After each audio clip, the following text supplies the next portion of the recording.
तो बहुत बहुत स्वागत है, अभिनंदन है आप सभी लोगों का। अगर आपने अभी तक हमारे चैनल को सब्सक्राइब नहीं किया है तो जल्दी से चैनल को सब्सक्राइब कर लो, वीडियो को लाइक कर दो, और अगर आपने शेयर नहीं किया है तो जल्दी से शेयर करना भी बिल्कुल ना भूलो, और शेयर करके आगे बढ़ाओ और सभी दोस्तों के साथ शेयर करके फिर क्लास में आओ, तो आपको बहुत अच्छा आनंद भी आएगा और सवाल भी अच्छे अच्छे पढ़ने को मिलेंगे। मेरा नाम है डॉक्टर ललित और आज के प्रैक्टिस सेशन में हम कुछ आखिरी बार करने वाले हैं यूपी टेट पर, और देखते हैं कितने अच्छे क्वेश्चंस आपको मिलते हैं। पहला प्रश्न आपकी स्क्रीन पर ये रहा। क्वेश्चन है 5/12, 7/13, 4/7, 4/15 और 9/14 भिन्नों में से तीसरी सबसे बड़ी भिन्न कौन सी है? 5/12, 7/13, 4/7 या 4/15 is the third largest fraction of the given fraction is what? Options आपके सामने 5/12, 7/13, 4/7 और 4/15। तो देखते हैं, let's see what will be your right answer for this question, और उम्मीद करता हूँ ये सेशन में आपके जो सवाल है मुझे बहुत अच्छे से मिलेंगे। तो देखते हैं जवाब क्या मिलता है। सवालों का लेवल थोड़ा सा हल्का भारी दोनों तरह का रहेगा, और आप चीज़ों को समझ समझ के करेंगे तो मुझे उम्मीद है सवाल आपको बहुत अच्छे से समझ में आएंगे। तो देखते हैं, पहला सवाल मिला है सबसे तेज़ी के साथ। यहाँ पर ऑप्शन दिया है बी, जो राम विनय और मन कुमार महातो ने दिया है। तो देखो, इन सवालों को करते समय आप हमेशा डिवीजन मेथड का यूज़ करेंगे। डिवीजन मेथड क्या कहता है कि आप 5 में 12 का डिवाइड करो, 7 में 13 का डिवाइड करो, 4 में 7 का डिवाइड कर लो, 4 में 15 का डिवाइड कर दो, और 7 में 9 में 14 का डिवाइड कर दो। तो आपने क्या देखा, अब इसको डिवाइड करेंगे तो 12 चौक 48.4, 2 और 12 एकम 12, 0 पॉइंट डिवाइड करेंगे 13 1 7 91, 13 5 65 और बचे 5 50, 13 39।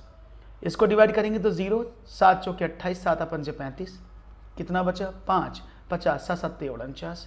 इसको डिवाइड करेंगे तो कितना होगा 0, 15 दूनी 30, 15 6 90।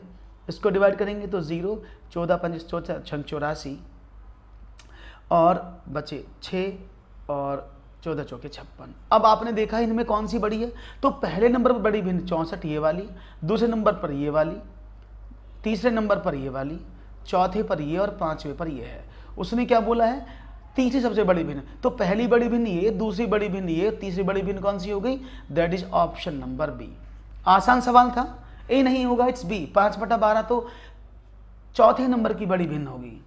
क्लियर है, समझ में आ गया, बहुत बढ़िया जवाब आप लोगों का। तो एक और प्रश्न आपके स्क्रीन पर मैं रख रहा हूं, ये रहा।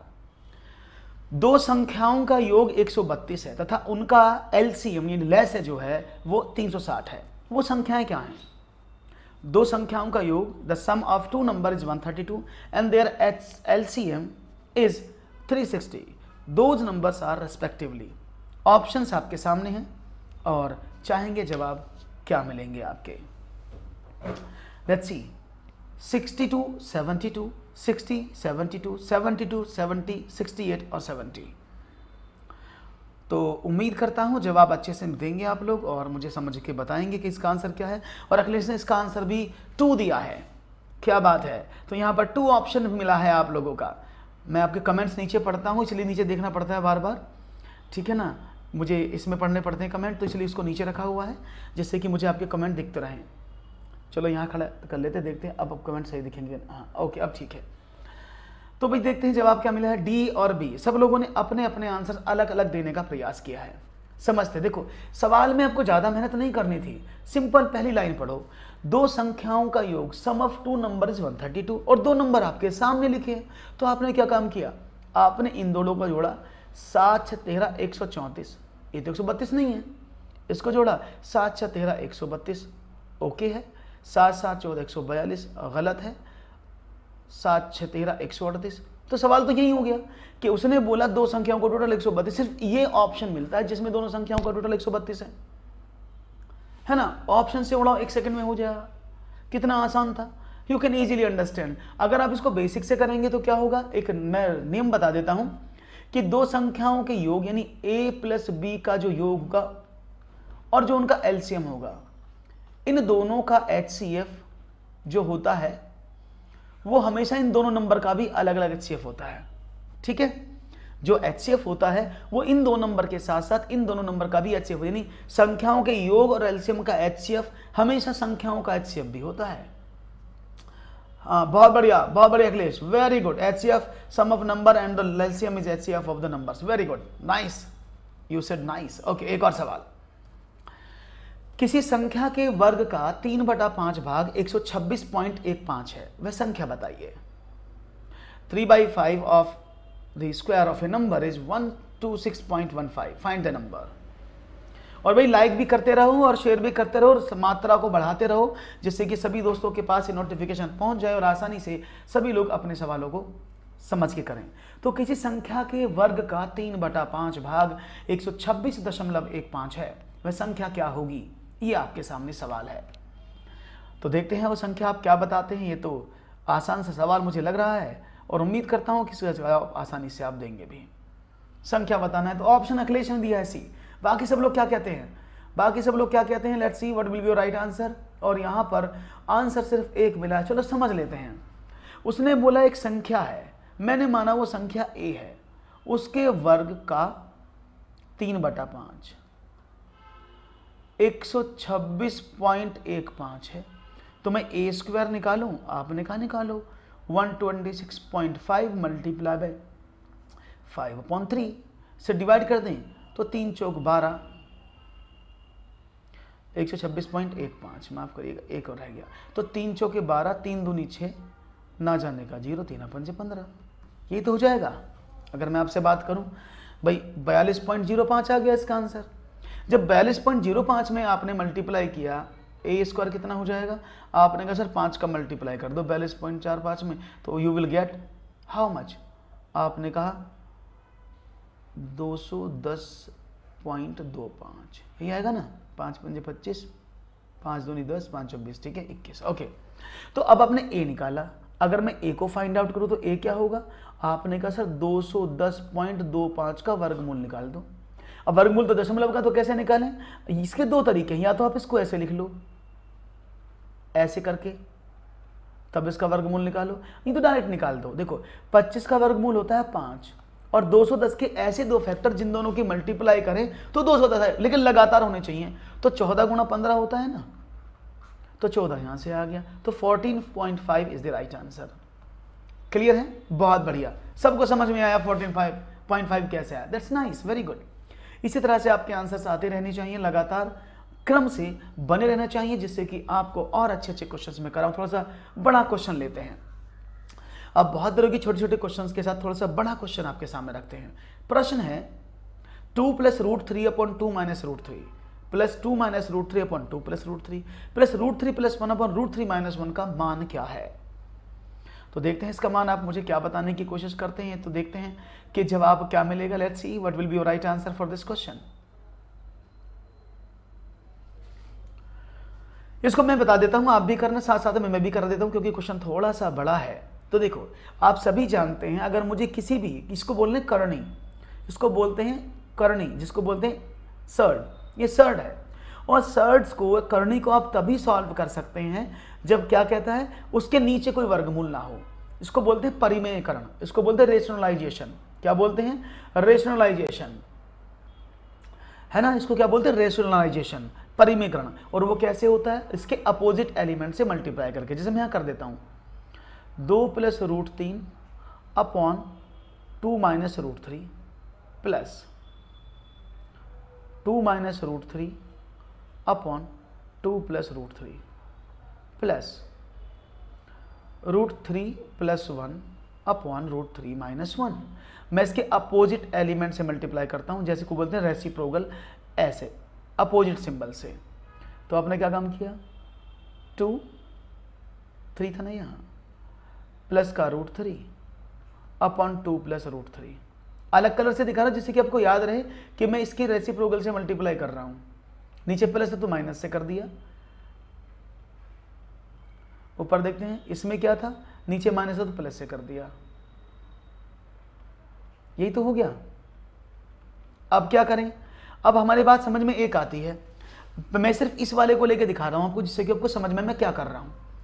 देखो ऊपर क्या हुआ, √2 + √3, √2 + √3, तो मैं इसको लिख सकता हूं ऐसे कि भाई ये मेरा हो गया ऐसे कि 2 + √3 का होल स्क्वायर, लिख सकता हूं ऐसे, कोई प्रॉब्लम तो नहीं है, बहुत बढ़िया। अब देखो ये क्या लिखा है, a minus b a plus b. जब आप a minus b into a plus b करते हो तो ये क्या होता है, a square minus b square. तो इसको ऐसे कर, दो दूनी तो 2 का स्क्वायर माइनस √3 का स्क्वायर। तो ये क्या हुआ, 4 माइनस 3 बराबर 1। बात समझ में आ रही है सब लोगों को? आपने कहा ओके। तो क्या मैं इसके नीचे लिख सकता हूं दैट इज 1? सेम मैंने आगे किया। इसका मतलब क्या हो जाएगा, 2 माइनस √3 का होल स्क्वायर। अपन इसको सॉल्व करें तो 2 2 दूनी 4, 3, 4 में से 3 गया, ये भी 1 बचा। इसको करें तो क्या हो जाएगा, √3 + 1 का होल स्क्वायर अपॉन, देखो 3, ये 3 में से 1 गया 2। ये आपके सामने आ गया। यहां तक कोई दिक्कत तो नहीं है? क्लियर है? बहुत बढ़िया, डाउट नहीं होना चाहिए। अब क्या करें, अब इसका स्क्वायर यहां मैं आगे ओपन कर रहा हूं और आपको समझाता हूं आगे। अब ये तो सॉल्व हो गया पूरा पूरा। अब क्या बचा, ये हुआ 2 दूनी 4। मैं नेक्स्ट पेज ले रहा हूं जिससे कि आपको प्रॉब्लम ना हो, क्योंकि सवाल में प्रॉब्लम नहीं होनी चाहिए। तो मैं इसका नेक्स्ट आपके सामने ले लेता हूं जिससे कि कोई प्रॉब्लम आपको ना रहे। ओके, 1 मिनट रुकिएगा, मैं एक क्वेश्चन इसका आगे बढ़ा देता हूं। ओके वेट ए मिनट, मैं एक स्लाइड नहीं ले लेता हूं जिससे कि ये सवाल आपको आसानी से समझ में आ जाए, जिससे कोई प्रॉब्लम ना हो आपको। ओके, तो मैं आगे वाले पेज पर चलता हूं और इसको आगे लिख लेता हूं। Is it clear? तो मैंने क्या लिखा, आपने बताया 2 + √3 होल स्क्वायर अपॉन 1 प्लस क्या था, 2 माइनस √3 का होल स्क्वायर अपॉन 1 प्लस √3 + 1 का होल स्क्वायर अपॉन 2। ठीक है ना? स्टूडेंट्स में ये सबसे बड़ी प्रॉब्लम होती है, अगर एक सवाल बड़ा सा मिल जाए तो तुरंत छोड़ देते हैं, चलो ये हमारे मतलब के सवाल नहीं है। अरे एग्जाम में आओगे तो कैसे करोगे भैया? खैर, जो इसको पढ़ना वो पढ़ो। 2 दूनी 4 प्लस का 3 प्लस का 2 दूनी 4 √3 प्लस 2 दूनी 4 माइनस का प्लस का √3 का 3 हो गया और माइनस का 2 दूनी 4 √3 प्लस ये क्या हो गया, 3 प्लस का 1 प्लस 2 √3 अपॉन 2। देखो √4 से √4 कट गया, 4 3 7, 7 दूनी 14 प्लस इसको क्या लिखें, 4 प्लस का 2 √3 अपॉन 2। अब क्या करें, 14 प्लस, अब इसको 2 से मैं डिवाइड कर रहा हूं तो 2 दूनी 4 और 2 से 2 कट गया तो क्या हुआ, 2 प्लस √3। तो 14 और 2 16 plus √3, that is the right answer. तो राइट ऑप्शन कौन सा था, that is option number 1। Clear है? बात समझ में आ गई मेरे? आपको आवाज आ रही है सब लोगों को? क्लियर है? ओके क्लियर, बात समझ में आ गई, कोई प्रॉब्लम तो नहीं है? तो अगर ऐसा सवाल आ जाएगा एग्जाम में तो छोड़ो थोड़ी दोगे, करना पड़ेगा ना, एग्जाम में तो करना पड़ेगा, बिना करे कैसे काम चलेगा, नहीं तो परेशान हो जाओगे। चलो तो बढ़ते हैं एक और सवाल की तरफ। आपने कहा ओके समझ में आया, तो 1 more question for exam, next question for you guys. एक भिन्न के अंश में 1 तथा हर में 1 जोड़ने पर, यानी एक भिन्न के अंश और हर दोनों में 1 जोड़ने पर भिन्न जो है 1/4 हो जाती है। यदि अंश तथा हर दोनों में 1 जोड़ा जाए तो भिन्न 1/3 हो जाती है। भिन्न के अंश तथा हर का योग ज्ञात करो। इन दोनों का योग क्या होगा? By adding 1 to both the numerator and denominator of a fraction, it becomes 1/4. And if you are adding 2 in the numerator and denominator, it fraction will become 1/3. Find out the sum of the NR and DR. सवाल आपके सामने है। उम्मीद है अच्छे सवालों को बच्चा पढ़ना नहीं चाहता है, ऐसा मैं नोट करता हूँ। यूट्यूब पर खासकर, यूट्यूब पर कुछ ही बच्चे हैं जो सोचते हैं कि चलो बेटा टफ सवाल हमें मिल रहे हैं तो हमें वो करने चाहिए, जिससे कि हमें कोई फ्यूचर में प्रॉब्लम ना आए सवालों को करते समय। कोई बात नहीं, जो बच्चे समझ रहे हैं वो समझें और मुझे इसका आंसर देने की कोशिश करें। चलिए, तो B 13 मिल रहा है। चलो मैं इसको बता देता हूं। एक भिन्न है, आपने कहा ओके, तो मैंने माना भिन्न x/y है। उसने कहा इसके अंश और हर में 1 जोड़ दो, तो फ्रैक्शन क्या बन जाता है? आपने कहा सर 1/4 हो जाता है, 1/4। ओके, तो मैं इसको सॉल्व करता हूं। मैंने कहा कि अगर मैं इसको गुणा करूं तो कितना हो जाएगा, 4x + 4 = y + का 1। ये इसकी इक्वेशन बना दें, 4x माइनस का y प्लस का 3 = 0। क्लियर है?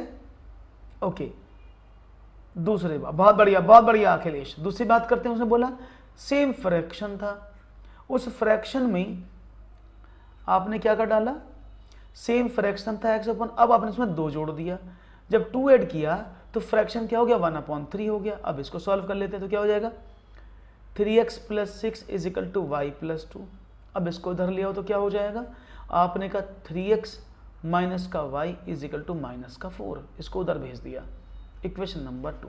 अब 2 इक्वेशन आपके सामने हैं, 4x - का y = -3 और दूसरी इक्वेशन क्या है, 3x - का y = -4। इसको घटा देते हैं, सब्ट्रैक्ट कर देते हैं, तो ये माइनस ये प्लस ये प्लस, तो इससे तो ये कट गया, तो क्या बचा, x = 1, क्योंकि प्लस के 4 में से माइनस का 3 गया तो 1।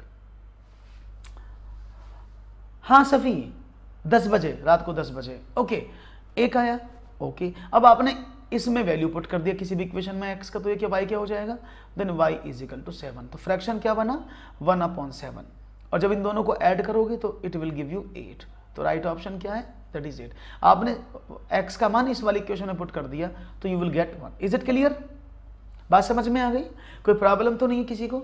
तो सवाल थोड़े से अच्छे हैं, लेकिन उनको समझने की कोशिश आप करेंगे तो you will get more and more deep knowledge, more and more solutions. चलो तो एक और सवाल लेते हैं, फिर बढ़ते हैं एक और प्रश्न की तरफ और देखते हैं एक और सवाल में आपका क्या हाल है।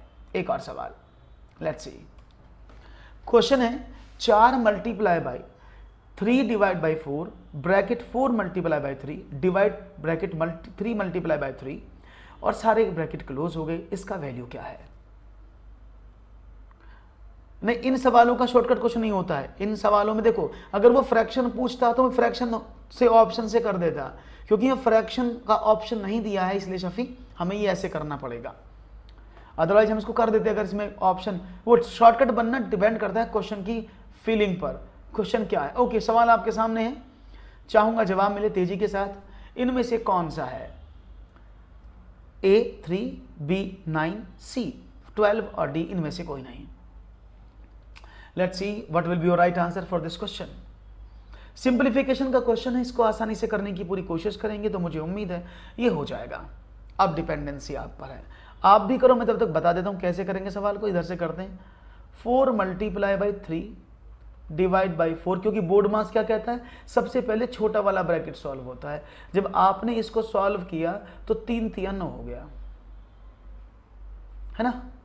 अगली बार क्या करें, आपने कहा 4 × 3 डिवाइड बाई 4 ब्रैकेट, अब देखो पहले गुणा नहीं होगी, पहले डिवाइड होगा, तो 4 × 3/9,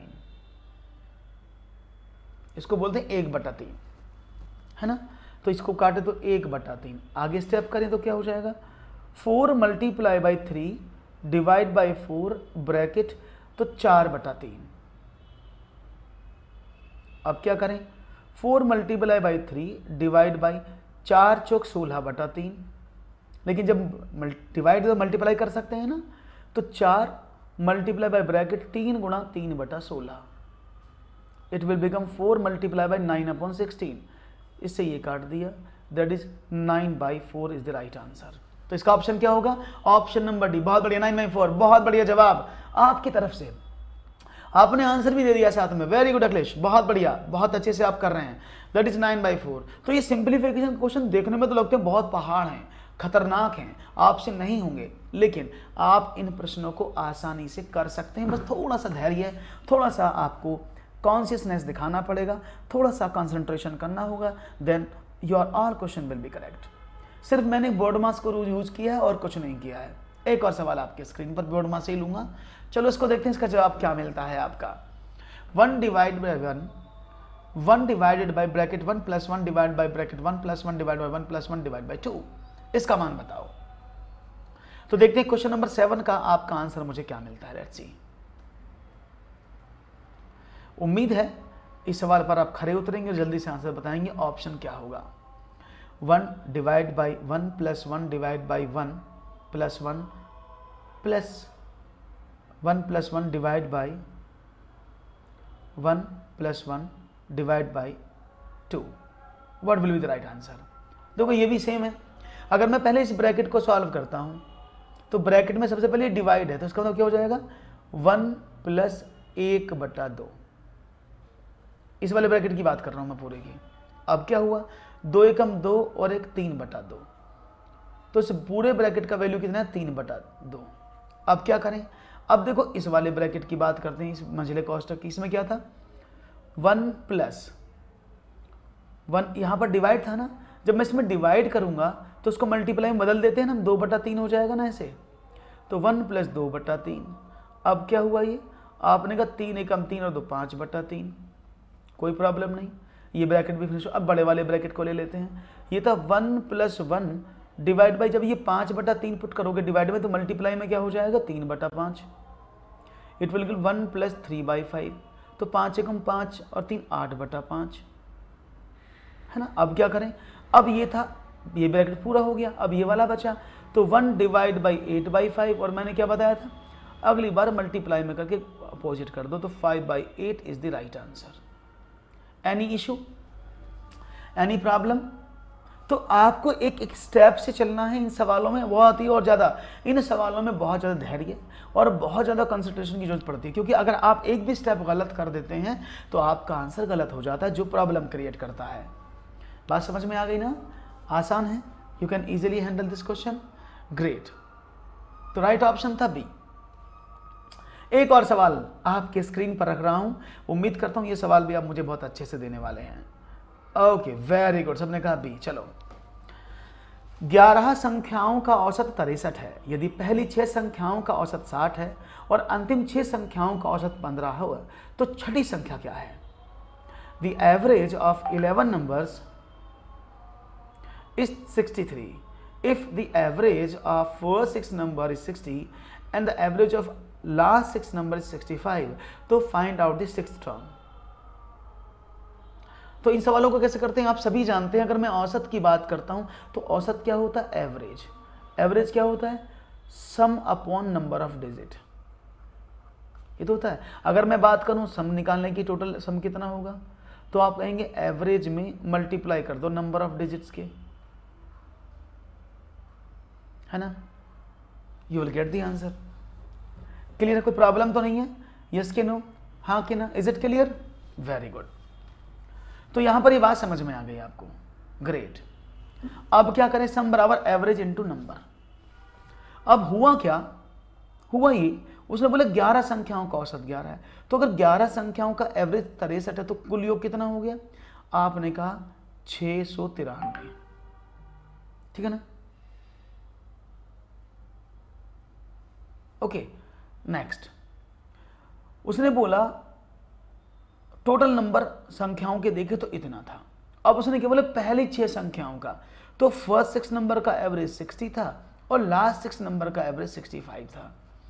ये तो 360 हो गया, ये क्या हो गया, 6 पंजे 30, 6 छिंग 36 और 3 39, 390। यानी अब ये 6 संख्याओं का टोटल ये है और 6 संख्याओं का लेवल ये है। तो अगर हम दोनों को जोड़ें तो 6 और 6 12 संख्याओं का टोटल कितना हुआ? 0, 9 और 6 15, 3 और 3 4 1 750। यानी अब 12 संख्याओं का टोटल तो 750 है, 11 संख्याओं का टोटल 693 है। अगर मैं इस 12 वाली में से 11 वाली को घटा दूं तो मुझे जो छठी संख्या 2 बार रिवीज हुई थी उसका वैल्यू मिल जाएगा, 57। तो राइट ऑप्शन ए। क्लियर है? ये कुछ इस तरह से था कि सपोज नंबर ऐसे थे, ये A B C D E F G H I J K, ये 11 नंबर थे, है ना। उसने बोला पहली 6 नंबर का, यानी इस नंबर का ऐसे, और अंतिम 6 नंबर का ऐसे। तो आपने देखा ये F 2 बार रिवाइज हुआ ना इसमें, इसलिए मैंने टोटल 12 का निकाला, इसका अलग निकाला, इसका अलग निकाला, क्योंकि 2 बार जो था रिपीट था इसलिए इसमें से घटा दिया, तो इस वैल्यू का वैल्यू मुझे पता लग गया। Is it clear? ठीक है, समझ में आया? कोई प्रॉब्लम तो नहीं है? क्योंकि इस नंबर को जो छठी संख्या थी उसको 2 बार रिपीट किया गया, 6 और 6 12 हमने उसमें से घटा दिया 11 डिजिट्स को, और हमें इस डिजिट का पता लगा कि इसका नंबर कितना होना चाहिए था। बहुत ही खूबसूरत जवाब। एक और प्रश्न फिर आपके स्क्रीन पर ये रहा, देखते हैं इसका जवाब आप हमें क्या देते हैं। A, B तथा C ने क्रमशः 40,500, 45,000 और 60,000 के निवेश से व्यापार आरंभ किया। 6 माह के पश्चात सी ने 15,000 रुपये वापस ले लिए, जबकि ए ने 45,000 रुपये और निवेशित कर दिए। अब 56,100 रुपये का वार्षिक लाभ हुआ उन्हें। तो ए का भाग सी के भाग से कितना अधिक है? सवाल बहुत ही खूबसूरत है, थोड़ा बड़ा भी है, लेकिन इसको कॉन्सेप्ट को समझ कर करने की कोशिश करेंगे, you will get the answer easily. समझने की कोशिश करना, आप जब तक करो मैं आपको समझा देता हूं। ये ए है, ये बी है और ये सी है। इन तीनों ने कुछ इन्वेस्ट किया। कितना? इसने किया 40,500, इसने इन्वेस्ट किया 45,000, इसने इन्वेस्ट किया 60,000। हुआ क्या? 6 महीने बाद, आफ्टर 6 मंथ, 6 मंथ का ये था, 6 मंथ का ये, आफ्टर 6 मंथ इसने क्या काम किया? इसने 45,000 और निवेशित कर दिए इन्हें, है ना। और इसने क्या काम? बी ने कुछ नहीं किया और सी ने इसमें से 15,000 रुपये वापस निकाल लिए। यही तो हुआ। तो मैं आपसे जानना चाहता हूं, इस ए को जो पैसा ब्याज मिलेगा, जो लाभ का मिलेगा, उसके हिसाब से मिलेगा जितना उसने इन्वेस्ट किया। भाई उसने 6 महीने के लिए 40,500 रुपये लगाए, लेकिन अगले 6 महीने के लिए ये वाला प्लस ये वाला दोनों अमाउंट लगाना पड़ा ना उसको, 85,500। क्यों?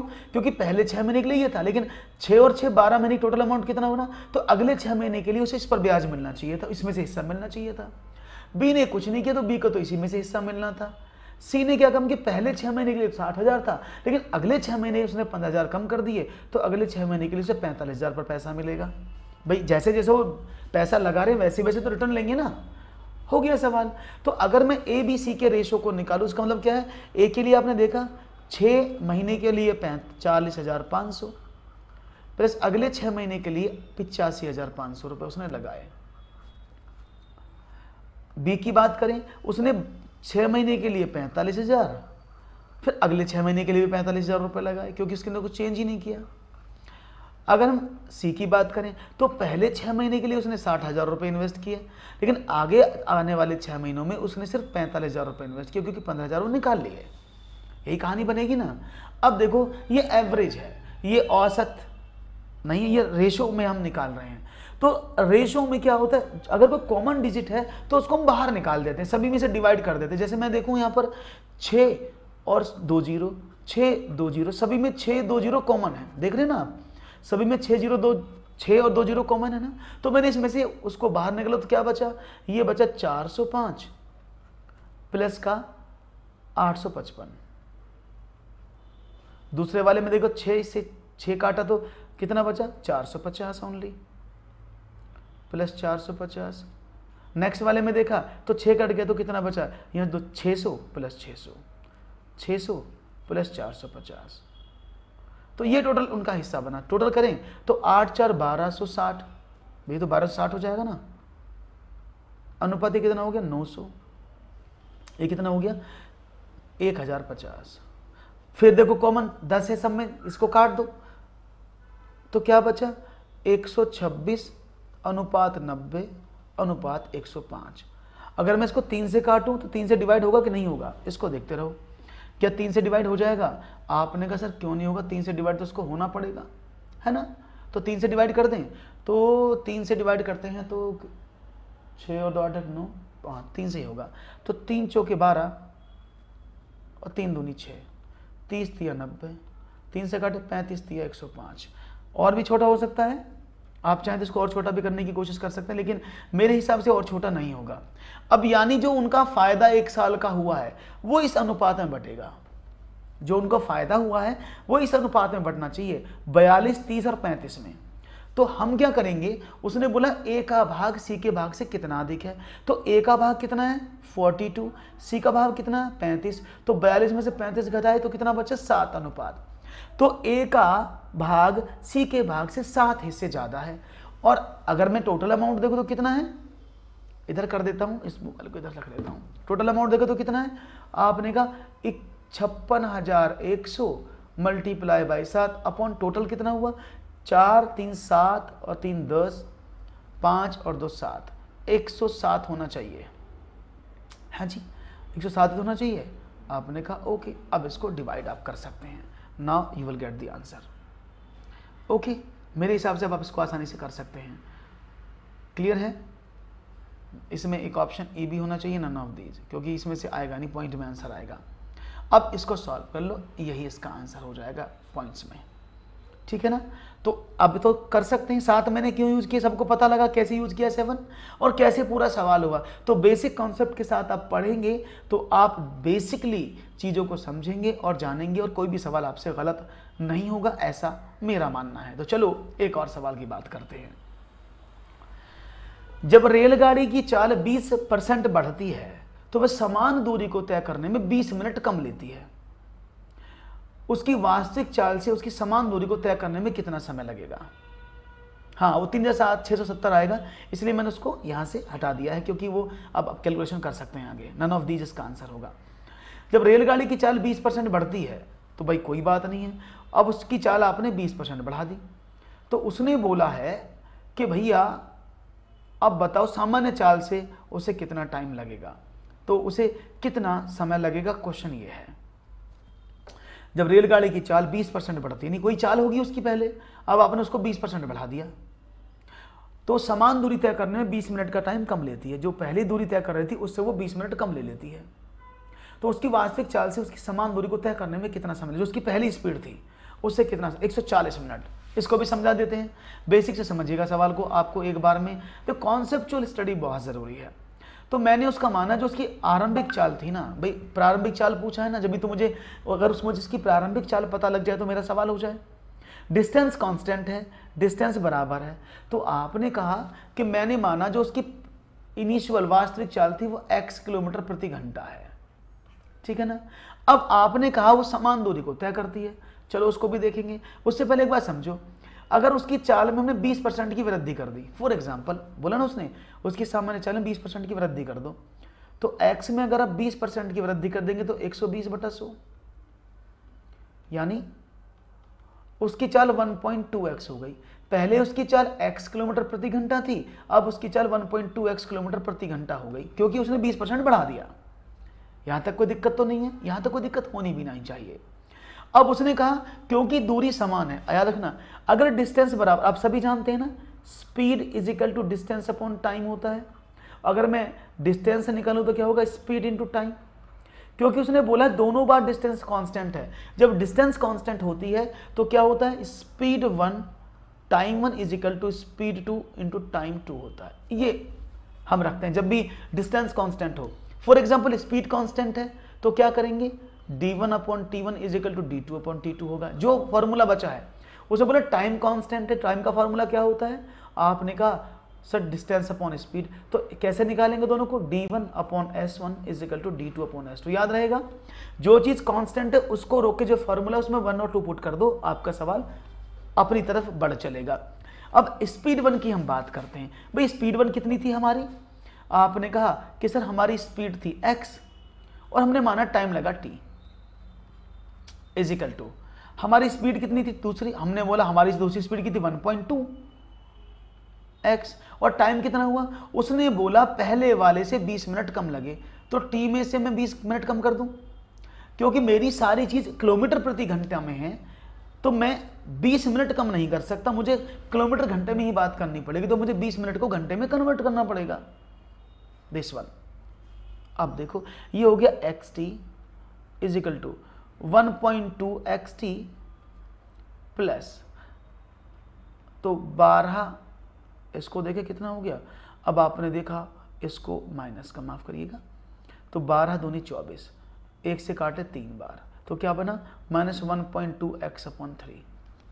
अब मैंने इसको उधर भेज दिया इस वाले को, तो ये क्या बचेगा, आपने कहा कि सर माइनस का 0.2xt is equal to 1.2x upon 3, minus से माइनस कटे, x से x कट गया, तो t is equal to what, 1.2 upon 3 into 0.2।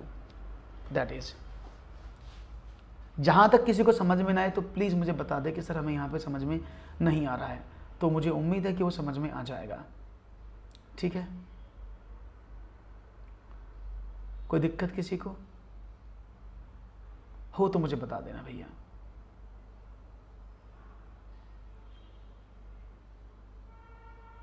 140 नहीं आएगा, 140 कैसे आएगा, खुद सोचो भाई। 0.2 यहाँ पर आपने देखा, इसको घटाया तो 0.2 बचा, 140 नहीं होगा। सॉल्व करो तो 3 चौके 12, 4 दूनी 8, 0.8 टी आपके सामने, जबकि उसने बोला कितना समय लगेगा। ठीक है भाई, यहाँ समझ में आ रहा है। अगर आपको यहाँ पर कैलकुलेशन नहीं करना है, मैं एक और स्टेप बता देता हूँ। अगर यहाँ पर कैलकुलेशन आपको नहीं करना है, आप इसको ऐसे भी कर सकते हैं, मैं इधर भी दिखा देता हूँ। X t is equal to 1.2x into t minus 1/3। अगर आपको दशमलव में नहीं जाना है तो आप इसको 20 या 60 हो जाएगा 1/3, तो आप इसको ऐसे भी कर सकते थे। X t is equal to 1.2x into 3t minus 1 upon 3, 3 को उधर भेज दो तो 3xt is equal to 1.2x into 3t minus 1। अब इसको सॉल्व कर लो तो 3xt is equal to 4 12 36, 3.6xt और माइनस का 1.2x, इसको उधर भेज दे तो कितना बच जाएगा, 0.6xt is equal to 1.2x और x से x कट गया तो t इज इक्वल टू 2 घंटा। ठीक है, जब t इज इक्वल टू 2 घंटा मिल गया तो 2 घंटा, लेकिन समय तो आपका मिनट में है, समय तो मिनट में है ना, तो t इज इक्वल टू 2 घंटा मिला आपको, 2 घंटे में पहुंच जाएगी। लेकिन समय क्या है, मिनट में दिया है, तो 2 घंटा बराबर कितना मिनट, आपने कहा 120 मिनट, तो राइट ऑप्शन 120 मिनट हो जाएगा। क्लियर है भैया, कोई प्रॉब्लम हो तो मुझे बता देना। इसको मैंने रोक दिया कि दशमलव ज़्यादा आ रहा था, यहाँ पर सीधा सीधा हमने एलसीएम लेके कर दिया है। ओके, चलो बहुत अच्छी बात सवाल में अपने दी, और मैं अब आगे बढ़ता हूँ, एक और सवाल की बात करता हूँ। तो राइट ऑप्शन बी था, ए नहीं था। दो संख्याएं एक तीसरी संख्या से क्रमशः 40% और 46% कम है। दूसरी संख्या पहली संख्या से कितने प्रतिशत कम है, 10%, 80%, 15% या 90%। दो संख्याएं एक तीसरी संख्या से क्रम से 40% और 46% कम है। दूसरी संख्या पहली संख्या से कितने प्रतिशत कम है, ये आपको बताना है। अभिजीत सर, मेरी एक टांग नकली है। ओ माय गॉड, हाउ, कैसे? ओ चलो कोई बात नहीं, तो बहुत अच्छी है, ये आपके लिए पॉजिटिव एनर्जी है और सबके लिए पॉजिटिव चीज़ है। अगर आप इतने के बावजूद सब कुछ तैयार हैं, आई अप्रिशिएट अभिजीत। एक संख्या एक तीसरी संख्या से, दो संख्याएं हैं, वो तीसरी संख्या से क्रम से 40% और 46% कम है।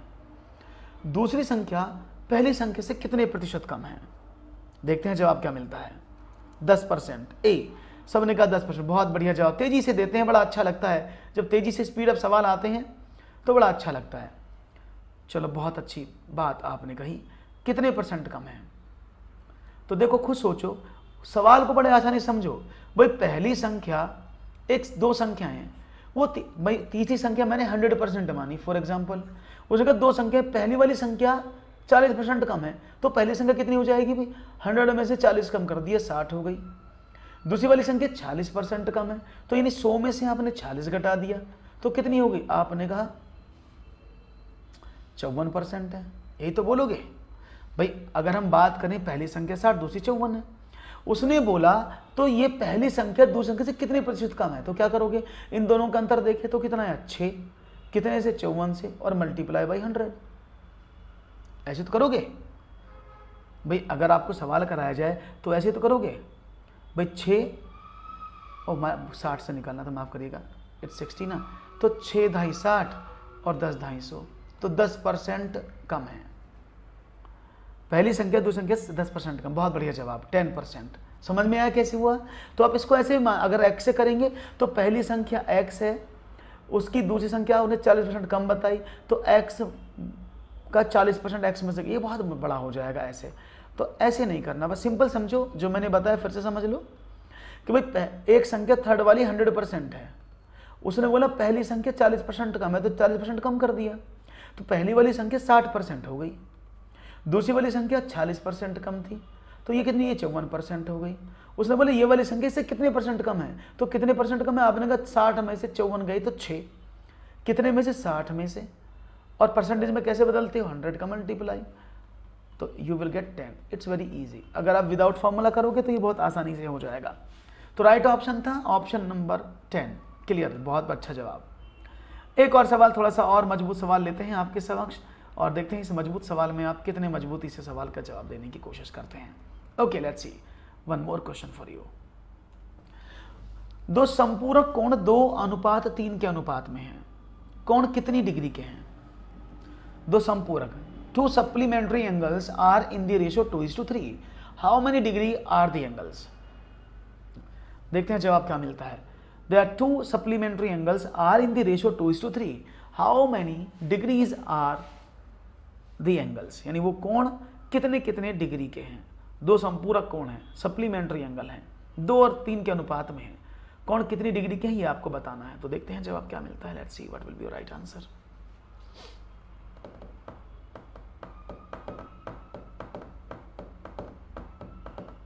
सी, देखो सबसे पहले ये बात जान लो कि ये जो संपूरक की बात कर रहा है ये है क्या. What is the meaning of संपूरक कोण. तो संपूरक कोण की अगर हम बात करते हैं इनको बोलते हैं सप्लीमेंट्री. जब दो कोणों का टोटल 180 डिग्री के बराबर हो जाए उसी को बोलते हैं संपूरक कोण. जब दो कोणों का टोटल किसके बराबर हो जाए, 180 डिग्री के बराबर हो जाए उसको संपूरक कोण बोला जाता है. क्लियर है. अब जब दो कोणों का टोटल एक समकोण के बराबर हो जाए तो उसको कोटिपूरक कोण बोला जाता है. तो दो कोणों का टोटल 180 डिग्री हो तो वो संपूरक या अनुपूरक या सप्लीमेंट्री. जब दो कोणों का टोटल 90 डिग्री के बराबर हो जाए तो उनको कोटिपूरक या पूरक या कॉम्प्लीमेंट्री एंगल कहते हैं. उसने कहा दो कोणों का अनुपात. भाई देखो सिंपल देखो, उसने बोला 2 और 3 में है तो मैंने पहला वाला कोण दूसरा वाला कोण 3 माना. इन दोनों को जोड़कर 180 आना चाहिए. तो 5 अनुपात का वैल्यू 180 के बराबर है. 1 अनुपात का वैल्यू 180/5 36 के बराबर हो गया है ना. एक कोण का वैल्यू 36 के बराबर है. तो ये वाला कोण कितने का हो जाएगा, आपने कहा 36 की गुणा. ये वाला कोण कितने का हो जाएगा, आपने कहा 36 की गुणा. तो 36 दूनी 72 और 36 दिया 108. दैट इज द सही जवाब. वैसे भी अगर आप इनको जोड़ोगे तो 90 है लेकिन ये 180 बन जाएगा. बहुत बढ़िया अखिलेश, वेरी गुड. अब बच्चों की संख्या बड़ी कम हो रही है. भाई क्या बात है, स्टार्टिंग में तो बच्चे थे, अब क्या मैं इतना खराब पढ़ा रहा हूँ क्या कि बच्चे कम हैं और लाइक वाइक भी बहुत कम है. ऐसा क्या हुआ भैया जो इतना गुस्सा खा रहे हो आप लोग. लाइक वाइक करते रहो, आगे बढ़ाते रहो. सवाल का लेवल बहुत बढ़िया है. इसको भी आप ऐसे करोगे तो परेशान हो जाओगे. जल्दी से करो और जवाब दो. तो चलो एक और सवाल ले लेते हैं फिर आपकी स्क्रीन पर अगर आपने कहा है तो. One more question for you guys. तो देखते हैं एक और सवाल का जवाब क्या मिलता है. ये रहा. ट्रायंगल ABC का अंतः केंद्र O है. एंगल ABC बराबर 60 डिग्री है और एंगल ACB बराबर 50 डिग्री है. तो एंगल BOC का मान बताओ. इसको बोलते हैं अनौपचारिक निगमन. यहाँ रिगर इसको बोलते हैं. यहाँ पर आपको स्वयं इसका चित्र बनाना है पहली बात, तभी तो सवाल को समझोगे. जब तक आप चित्र को नहीं समझोगे तब तक सवाल समझ में नहीं आएगा. सबसे पहला काम होता है इस फिगर को समझना. अब देखो ये अंतः केंद्र है. अब पहले तो ये पता होना चाहिए कि अंतः केंद्र नाम की बीमारी क्या है. देखो 4 केंद्र होते हैं. एक होता है अंतः केंद्र जिसको इनर सेंटर बोलते हैं, इनर सर्किल, इंस्क्राइब सर्किल बोलते हैं, या इसको इन सेंटर बोलते हैं, अंतः केंद्र. दूसरा होता है केंद्रक, एक होता है परिकेंद्र, एक होता है लंब केंद्र. ये 4 केंद्र होते हैं और ये आपको पता होना चाहिए, सवाल में इनसे पूछा जाता है.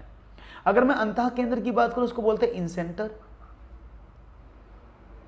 अगर मैं बात करूं केंद्र को सेंट्रॉइड. मैं बात करूं परिकेंद्र की तो उसको बोलते हैं सरकम सेंटर और इसको बोलते हैं ऑर्थो सेंटर इंग्लिश में.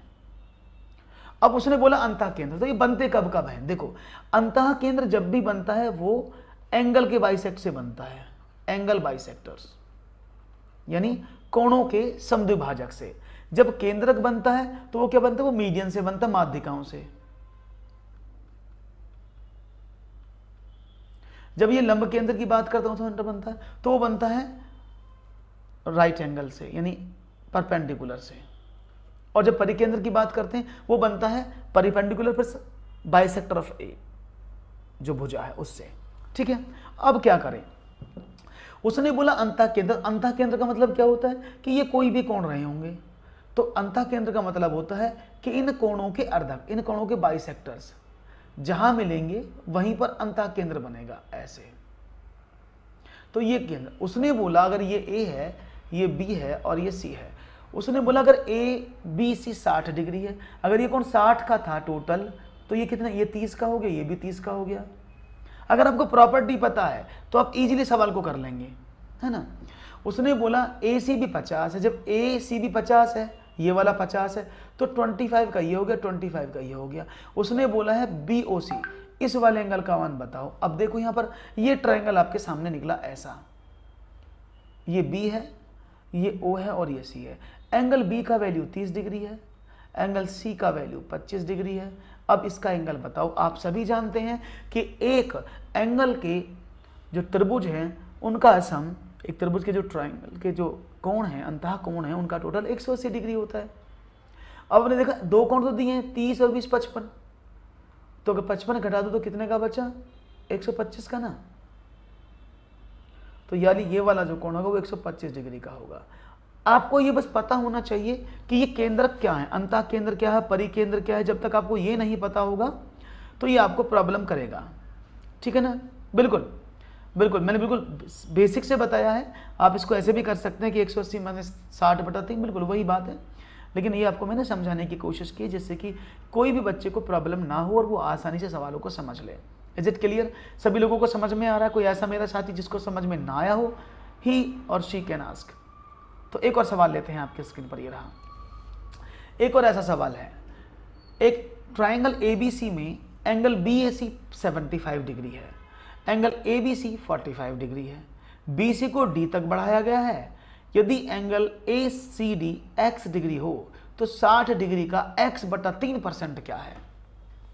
एक सवाल में मल्टीपल सवाल प्रश्न बने हुए हैं, एक क्वेश्चन में मल्टीपल क्वेश्चंस बने हुए हैं। जो इसका चित्र बना देगा वो सवाल को आसानी से समझ जाएगा, नहीं तो गड़बड़ करेगा। तो देखते हैं जवाब क्या मिलता है।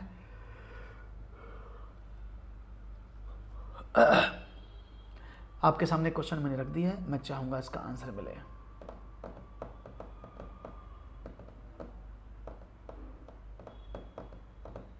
ACB आपको दिया है, निकालना है। तो देखते हैं जवाब क्या मिलता है।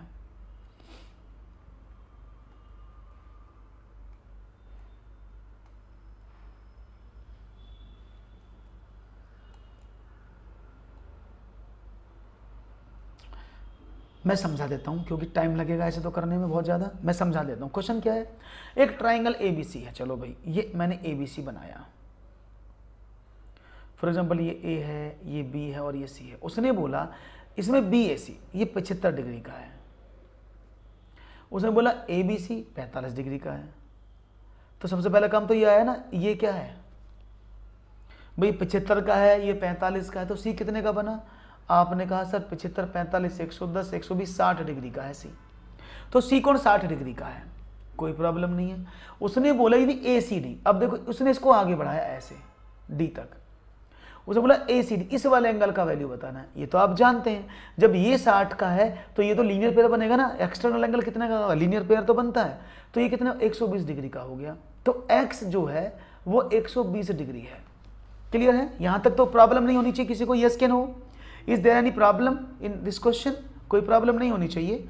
तो यानी जो ACD उसने बोला है वो 120 डिग्री का है। उसने बोला 60 डिग्री का, 60 का X% यानी X/3 गुणा 100 निकालना है आपको, क्योंकि परसेंटेज का मतलब तो 1/100 होता है ना। X का वैल्यू आपको पता है कितना है, 120/3 गुणा 100। 0 से 0 कट गया, 3 चौके 12, 0 से 0 कट गया, तो 24 डिग्री होगा इसका answer. Right option is D. सब सन्नाटे में है। क्यों भैया इतना सन्नाटा क्यों है भाई? आपका जवाब सही क्यों नहीं आया? ये तो आसान सवाल था। समझने की थोड़ी सी कोशिश करोगे तो सवाल आसानी से हो जाएंगे। बस आपको थोड़ा सा फोकस करना है, थोड़ा सा चीज़ों को समझना है, then definitely you will get the answer. कोई प्रॉब्लम नहीं होगी अगर आप तरीके से सवाल को करेंगे। क्लियर है? बात समझ में आ गई सबको? Very good, very nice. तो भाई लाइक वाइक कर रहे हो कि नहीं कर रहे हो ये बता देना मुझे। लाइक वाइक कर रहे हो कि नहीं कर रहे हो? अगर आप चाहते हैं कि इसी तरह के सवाल आपको और आगे मैं देता रहूं लगातार, तो भाई चैनल को कर लो सब्सक्राइब, वीडियो को कर दो लाइक और आगे शेयर करो जल्दी से, जिससे कि आप सब लोगों को यहाँ पर हर एक चीज़ वो मिल जाए जो आप समझने की कोशिश करते हैं। तो वीडियो को लाइक कर दें, शेयर कर दें और कमेंट करना ना भूलें। और मिलते हैं नेक्स्ट सेशन में, तब तक के लिए दीजिएगा इजाज़त। इसी समय फिर से मुलाकात होगी, तब तक के लिए जय हिंद, जय भारत, नमस्कार।